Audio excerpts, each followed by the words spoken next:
Hello, everyone, and welcome to the Truth That Heals podcast. I'm your host, Ryan Anthony Hernandez. Today's episode is an interview with Michelle Dickinson where we discuss the meaning of resilience. What does it look like? And we're also going to be diving deeper into understanding what are some challenges that may be arising in our lives and how we can, rise above those challenges, those obstacles, and reach resilience. So I hope you enjoy this episode. And before we even get started, go check out Michelle Dickinson. I'll be leaving information about her in the show notes so you can find more about her there. Thank you and enjoy the show.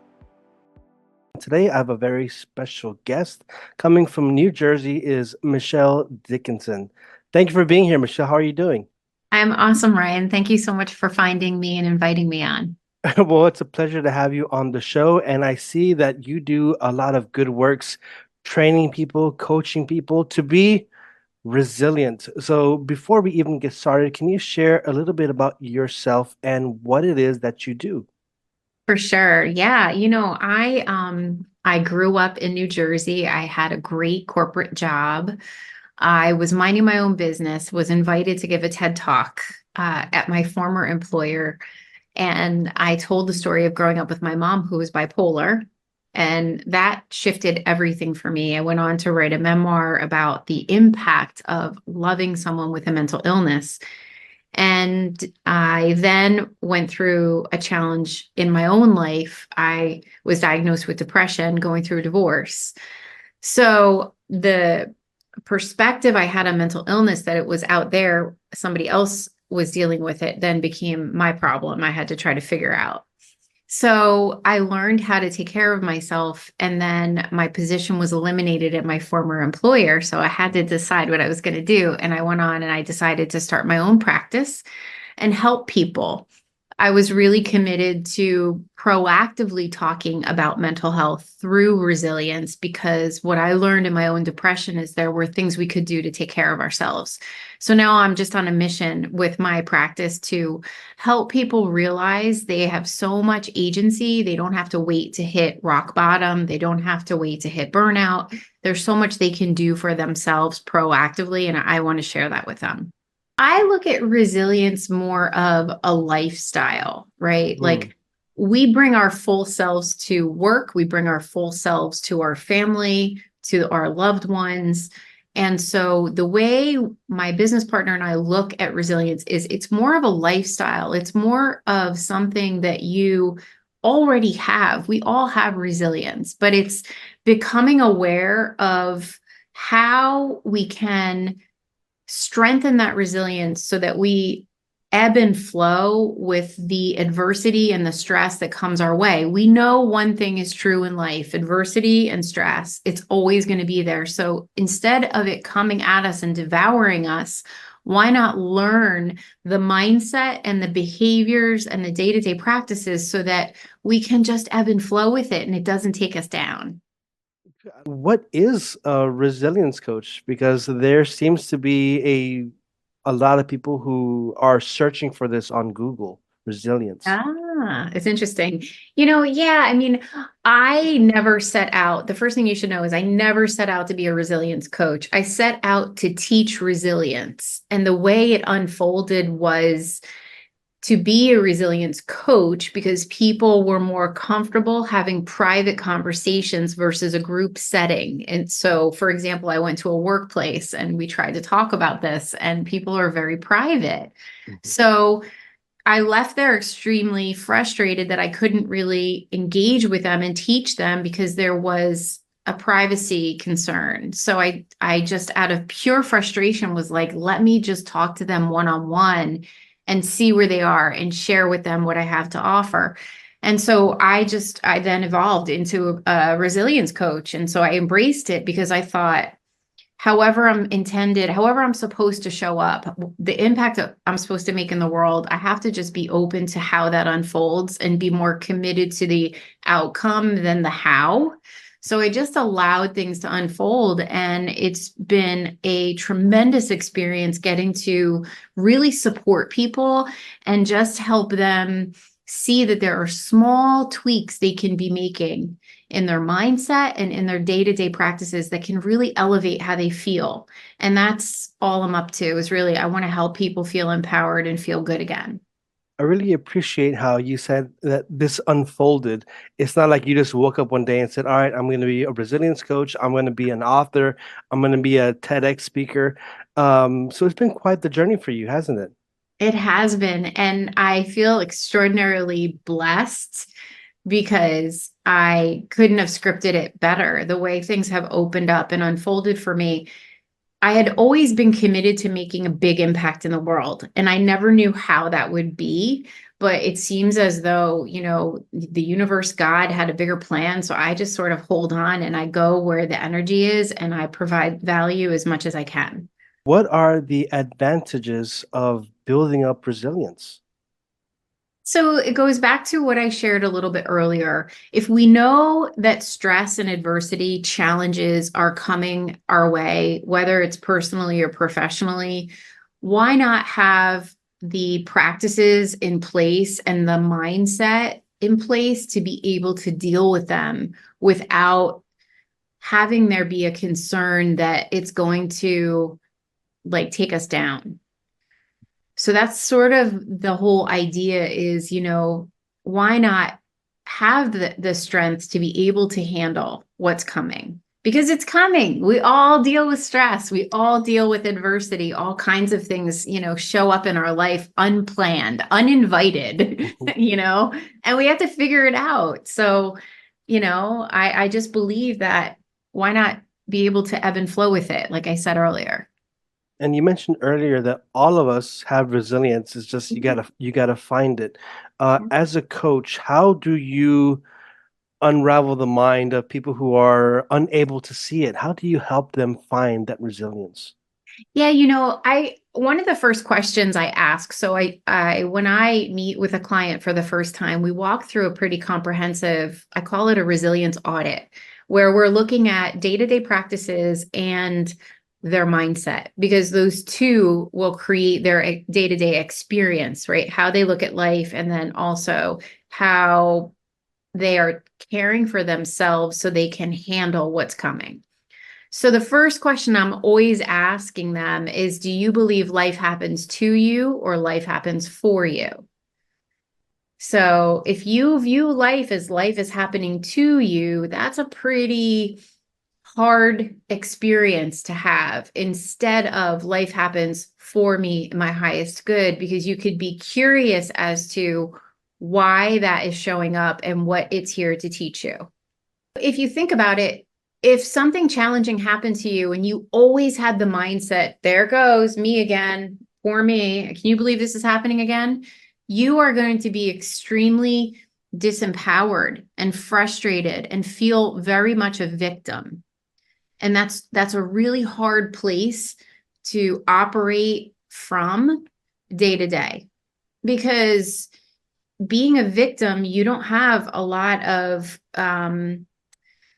ability to look at things in a more positive lens. Does that make sense? Absolutely. Yeah. And I say absolutely because having the victimhood lens is something that I'm familiar with. Mhm. And one of the purposes for this podcast is to change the lens, not to have that victim mindset or that victim mentality, but to thrive. Yeah. And so it's for me, it's impossible to thrive when the mindset is stuck in that Victim. victim mindset. Yeah. As a coach, what are some of the most common challenges that you see people are facing today? So the mindset that we just talked about is one that is debilitating. If you have if you have a very pessimistic outlook or a victim mindset every day, that is like climbing a mountain every day. That is, you are just waiting for the next shoe to drop. So that's like the first hurdle. The second is that people think that self-care and taking care and giving their bodies and and their overall health, what it needs is a luxury, when in reality, it's a necessity, because it feeds into our energy.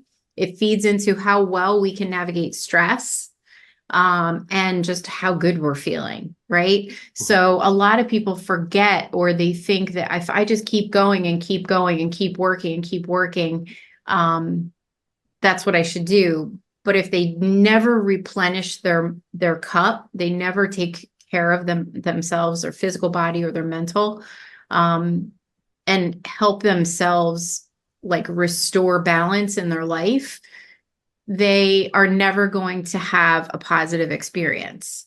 So like the first thing I always say to people is like, how you start your day dictates how the rest of the day will go.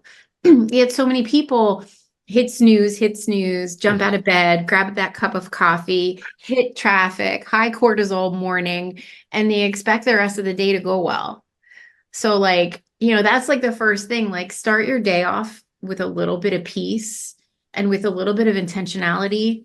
Even if you just sit with a cup of coffee for 10 minutes in silence, you're setting the expectation, the cue for the day, and giving yourself that minute, that moment of peace before you run into all your responsibilities. What are some tips on replenishing? Because I've been programmed, literally been programmed to work till Yeah. I drop. What does it look like replenishing? So I look at it in three. There are three key areas that I always measure with my clients from the start of coaching to the end of coaching, and that is, what's their energy level, what's their stress level, and how empowered are they feeling in their life. If their stress level is through the roof, what are their stress mitigating practices that they have? Do they have any? Are they moving their body? Are they exercising? We all know the benefit of physical movement is helping us to relieve that stress that we're dealing with every day. So if they're not moving their body, I would ask, that's an area they could look at. Go for a walk at lunchtime, do some type of physical movement. It's going to help you with your stress. Or meditation. Meditation is an excellent tool to help you mitigate stress. So if you're constantly running at high stress and you say to me, Michelle, my stress is a 10 today, then I'm going to say, what are the tools? And do you have any? And if you don't, let's talk about them. So there's that. And then there's energy, right? So if you say to me, my energy is always low, I don't know what I'm doing, I'm going to turn around and say to you, are you getting adequate rest? Are you eating well? Are you hydrating? It sounds so small, but these things all feed into energy. We can't dismiss the need for the body to get the fuel it needs, the rest it needs, and the hydration it needs in order for us to perform mentally and physically optimally. So we have to look at those aspects of energy as well. And then empowerment's truly around that mindset conversation. Are you viewing all of the challenges that come your way as victim? Are you viewing them as, all right, so what am I supposed to learn from this? Because two very different experiences around adversity. So, what are the changes that you've seen once people have come to you Mhm. for growth and for resilience? We have areas of our life that when they work, affect us positively. When they don't work, affect us negatively. Relationships would be one, finances would be another. Our employer and how we feel about our job is another. These are all different aspects. I would say, when people are sharing with me what are those areas, we're always looking for what are the things that what are the different actions you can take that could possibly yield you a different result. Obviously, if you keep doing the same thing and nothing changes, then that's hoping for a change, and that's insanity, right? Like we just hope things will change. You actually have to do something different. So oftentimes when clients start coming to me and they're complaining about how they're feeling, because I want to redirect them to what they have 100% agency over, and that's their well-being. What happens is when they start taking better care of themselves and their mind, their outer world starts to shift. The problem so many people have is they're waiting for their external circumstances to change in order to feel better. And I say, focus on feeling better and watch how things will shift because you will show up differently.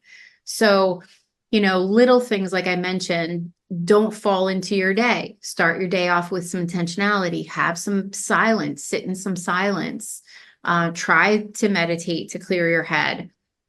Make sleep a non-negotiable. The number one place people shave time is either late at night or early in the morning. And then before they know it, they're trying to operate their day on 5 hours of sleep. We all know that's not enough to be able to deal with stress, right? You put yourself at a major disadvantage when you're not getting enough sleep. So you come to the day and the stress is there and it's about to devour you because you just are not equipped to handle it. So those are some of the little things that we're always trying to help them understand the impact of.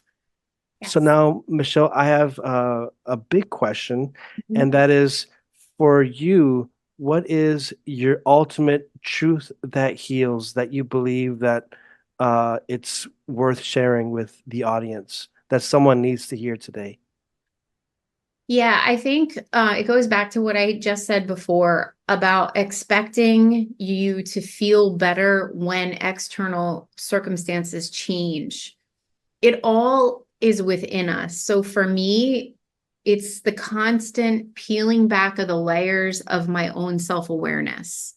Like, even at my age, after what I've lived through, there still is opportunity for me to continue to learn about myself and become more self-aware. The more self-aware we are, the more curious we are to become more self-aware. I think the better off we all are because we'll be able to show up the best version of ourselves and understand where we have responsibility, where we have the ability to recreate our experience every day, just simply on how we look at things and understanding why we look at things certain ways. Do you have any uh, uh, books or programs or anything that you would like to mention to the audience? Yeah, I think, I'm always a fan of having people just consume my content. I push a lot of content out. So like LinkedIn is my second home. So I'm pretty consistent with pushing out resilience messages.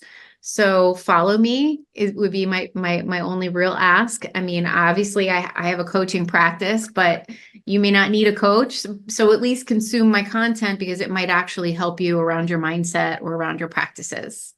And for your coaching practice, is that only reserved for the East Coast, for Jersey, or can that be nationwide?